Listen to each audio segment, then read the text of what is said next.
My name is Aisha. Welcome to One Elder Speaks. This is part 2 of What I Remember. We've already made it all the way up to the 2000s. So if you've missed the first part, go back and watch the first part, and we'll see you soon. In the 2000s, I ended up working at a mid-level valve company and worked my way up from general office and to planning and purchasing. It was there that I really started to become aware of corporations and corporate practices. I read that the average worker only stayed at a company for 5 years before moving on to something better. Articles were written showing that this was the way to succeed. What it meant is that management was never really invested in the long-term future of the company, just short-term profit, which could be measured and rewarded with bonuses. Once you received some recognition, you could put out your resume to other companies and constitute for positions that would constitute a promotion and ask for more money. Brilliant for the individual, but devastating for the swath of burning companies left in their wake. And I saw the trend to move purchasing product manufactured in America to purchasing all product as assembled from overseas. I saw the trend to stop our company's assembly and manufacturing capabilities and open up warehouse space for product shipped in containers that was already assembled. I saw the trend to lay off workers who had been there for 25 to 30 plus years, who were almost ready to retire and not quite, but then having these jobs loaded onto people making much less who already had responsibilities, or replaced by people willing to work for less money, all in the name of profit for the short term and for the stockholders and for management. Now, I knew this wasn't a trend just industry-wide, that this was countrywide and probably globally, done. Everyone was hot to move their manufacturing over to China and other countries, and I could see how this would benefit the standard of living for the people in those countries, but I also saw that this would adversely affect the working class of the United States by removing jobs. I understood that these countries didn't have the OSHA and environmental restrictions that we have in the first world, and the opportunity of cheaper labor was prevalent, so of course they would offer product cheaper. I understood that expediting needed product would be a lot more problematic, a lot more expensive, and I just hoped that the person selling this option included that in their spreadsheets that they presented to their higher ups. I felt like we would really lose control over quality that we had. In the U.S., companies, we were able to respond to problems in a timelier fashion. At the same time, I was seeing a decimation of quality departments in various corporations all over the place, while progressing the idea that quality is everybody's responsibility, which is fantastic rhetoric, but seemed to be just another way to save money for the stockholders and for upper management, since none of us were seeing any of that. There was a computer system upgrade at this facility, and one of the perks was introduced was the ability to split purchasing from multiple vendors. So if you wanted to, you could purchase 80% of your product from overseas and 20% from a U.S. producer, which would allow for having a fail-safe in place for any emergency. And I supported this, but of course it got shot down. We were just going to get everything from overseas, and that was the end of it, period. So that was our, choices. Otherwise, the entire company would, and this was the rhetoric we were given, the entire company would fail. We would all lose our jobs. The entire structure of the universe would collapse, etc. Geez, the CEO of this corporation for 1 year of work made $4 million plus stock options. How many millions do you need exactly? How many trips to Europe are you needing to take? How many yachts? How many cars? How many homes? Seriously. I fought the switch for as long as I could, and eventually I was let go from that job, and I was glad to go. I had seen the inner workings of corporations and had witnessed the revolving door of managers and the constant reminder that the only people who mattered were the stockholders. And some people who really seemed to thrive in those environments were the ones that were ass-kissing pricks, who would throw everyone under the bus given the chance. After working with spreadsheets for a while, you begin to see how easy it is to manipulate the information to tell whatever story you needed it to tell. The results are only as all-encompassing as the inclusion of the information that you are measuring. It made me understand how these things could happen with everybody buying into the plan, but it didn't restore my faith in the American business model at all. Now we can see how this is biting us in the ass. All those rural towns that once had industry now only have service jobs and meth production. All those family farms are now bought up by corporate farming, which allow animals living in their own filth in corporate-owned feedlots. We have privatized prisons and an infrastructure dependent upon those prisons making cash. We have roads and infrastructures left to rot. We have economic slavery of the so-called essential workers who work very hard for wages that are below the poverty line. We have this constant looming stress of being one paycheck away from homelessness. We are without recourse and without options. It was at this time in my life that I realized that the American dream was dead. During the crash of 2009, I saw a lot of people lose hope after suffering severe losses to their 401ks. Even if I had followed the economic model of modern-day America, I would still have nothing to show for all my years of work. And I realized I could not depend upon the government or the corporations to help me, and we were completely on our own. I could see that no corporation would ever give any worker anything more than an absolutely must. Anyone who works for a corporation is just a number and only worth what they can do for the company. Persons are not valued. Ideas that promote the safety and welfare of workers are not valued. The planet is not valued. The sanctity of life and the preservation of family is also not valued. The corporation liberally uses fear of loss of the job to ensure the adherence to draconian rules regarding time, quotas, time off work. Nothing mattered but the welfare of the corporation. In case you wondered, you could suck eggs.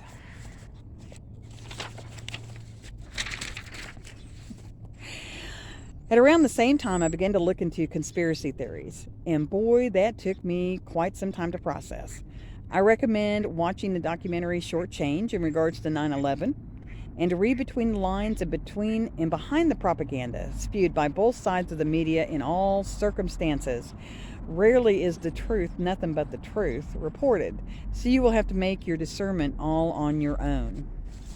Around 2013 to 2014, I ran across a YouTube video speaking about the Mandela effect, and I started doing some research.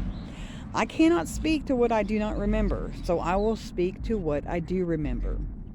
I remember Nelson Mandela dying, but when he resurfaced later on, I figured maybe the officials of South Africa stated he was dead and hid him in the prison to stop the flow of international outrage.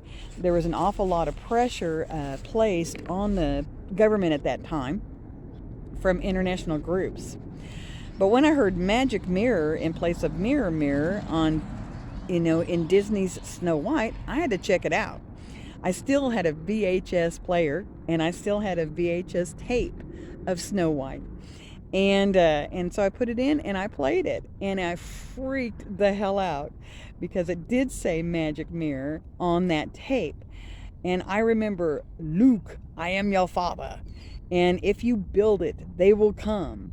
C-3PO did not have a silver leg, the spelling of the Berenstain Bears, and oddly, the spelling of cartoon creator Charles M. Schulz. I was a huge Peanuts fan, and I remember learning how to spell Schultz because of him. And it's weird because it used to be spelled S-C-H-U-L-T-Z, and now it no longer has a T in it. And in the Bible, the lion did lay down with the lamb. This is in Isaiah. I grew up a Southern Baptist. I know what I know, people. And in the 50s and 60s, a lot of kids had a cute picture in their room of a lion and a lamb laying down together. There's a bunch more, but it's hard to discern what really changed and what really didn't, since all the Google articles and YouTube videos call this false memory and point to things that I don't remember being different. But I call bullshit. I know what I know. I'm not addle-brained, and I remember, so run your propaganda machine as you will. The weirdest thing I remember, though, is the only thing I never hear about. I mentioned it in another video. I'm going to mention it again. In the 80s, I was very interested in astrology and read Linda Goodman's Love Signs, and then her book Sun Signs, and a few other of her books. In at least one of those books, she spoke about her obsession with Nikola Tesla. I didn't know much about Tesla, but through her books, I learned that Tesla was killed in the late 1880s or 1890s, walking home to his lab in Cripple Creek, Colorado, and he was hit by an automobile, which was really odd because automobiles were rare. They were basically prototypes and not mass-produced at that time. Now, Tesla and Edison had had their run-ins before, so I assumed Edison and his cronies had something to do with it myself, but it was a mystery. The Tesla coil was already a thing, and every science museum in the country had one. Linda Goodman, in those books, lamented that we all could have learned so much from him had he not been killed before his time. And I was only vaguely interested at the time, but imagine my surprise when I was on the computer and they mentioned that Tesla had passed away in a hotel in New York City in the 1940s. I was like, what? So I did all the research concerning that and have formulated my own theory regarding Tesla. I also found an article stating that CERN cranked up the Hadron Collider on December 21st, 2012, and this is the place where I believe that all things changed forever. I researched CERN, and earlier in 2012 is when the Higgs boson particle was discovered. It was called the God particle, which now they attribute to a curse word, but quite frankly, that wasn't the buzz I remember when it was found. There was a lot of excitement associated with this discovery having deeper and profound implications. Stephen Hawking, in a preface to a collection of essays and lectures called Starmus, hang on just a second, warns that the particle could one day be responsible for the destruction of the known universe. Let me repeat that. Stephen Hawking, in a preface to a collection of essays and lectures called Starmus, warns that the particle could one day be responsible for the destruction of the known universe. He was also not the only scientist to think so. I was at one point driven to check out the opening ceremony to the Hadron Collider, which was available on YouTube, probably still is. And I have to say, I have never been more creeped out or disturbed by anything of this nature before. It was the darkest ritual ever touted as art that I have ever seen, showing symbols relating to time and destruction, really enacting rather dystopian and depressing scenes, and all the leaders of the nations looking on in awe and clapping their hands and so happy. I encourage you all to check it out and come to your own conclusions. My theory regarding Tesla is this. Since we have jumped onto a timeline where Tesla lived up until the 1940s, I believe that the CIA or whatever nefarious agency wanted to go back in time, get Tesla under the government wing so they could use him for all his discoveries and research. He probably at some point figured out their evil intent and bucked the system. I believe they poisoned him with psychotropic drugs to increase his mental instability, found ways to ruin his experiments and discredit his reputation, and leave him penniless and broken. On his death, all his research notes were stolen. Move along, folks. Nothing to see here.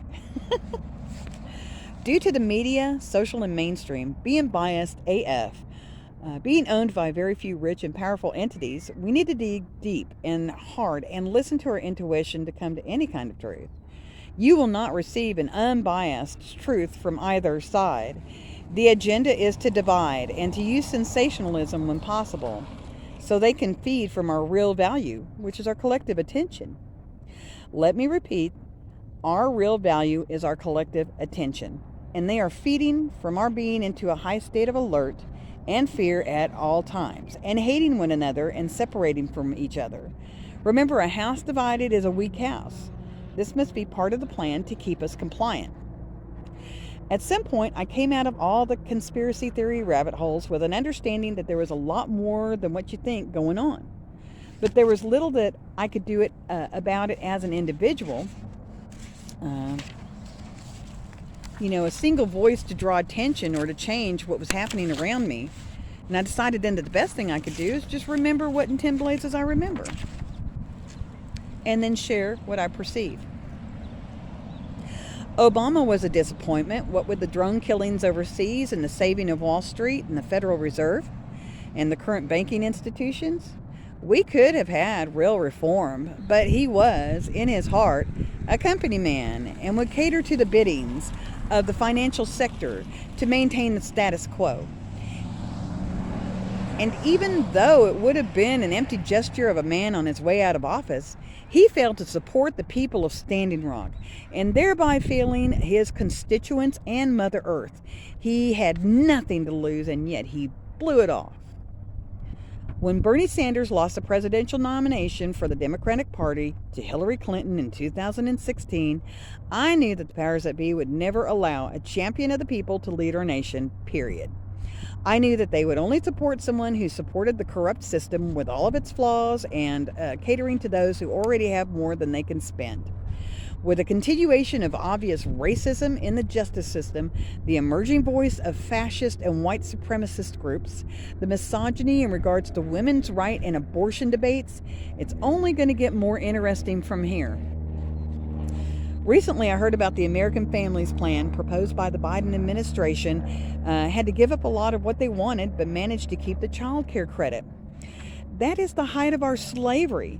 They don't give us enough money in our wages to have two people in the home and at least have the opportunity of having somebody to raise our children that we trust.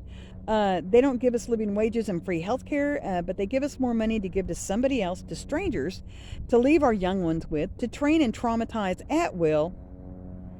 It seems like a good thing to some, but it is just another derailment of the strength of the family unit. Imagine families where children are raised by their actual parents. There is no way I can protect my children if all of my family is devoted to working for low wages, because it's the only way to ensure our current way of life. The traumatization of the masses is very much a tool to keep us compliant.